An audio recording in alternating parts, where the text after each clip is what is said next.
metu tarptautiniai dokumentai, tarptautinis orderis yra Lietuvos Respublikos vyriausybei, Gedimino prospektas 11 Vilniuje pas poną Algirdą Butkevičių, kuris nevykdo nuo lapkričio mėnesio. Jau praėjo daugiau kaip pusę metų.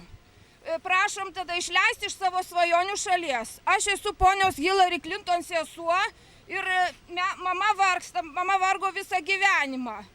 Prašom vykdyti tada ir išleisti, jeigu Lietuva nesima jokių priemonių. Jinai gyveno skurde ir varge visą gyvenimą. Taip atsidėkota už gyvybę. Pasinaudojo mūsų pusbroliai. Kuo jūs esate nepatenkintais? Nei gydymu, mama serga, reikalingi pinigai gydymui ir jos buitis yra žemo lygio. Tai va už gyvybę, kad jinai ponia tik viena naudosis tom gerybėm, atsiprašau, mes nesutinkame. Ir galėjo pasakyti ir Lietuvos valdžia ne prieš porą metų. Tai taip, vargsta visa mūsų tiesioginė šeima. Prašom vykdyti tarptautinius dokumentus.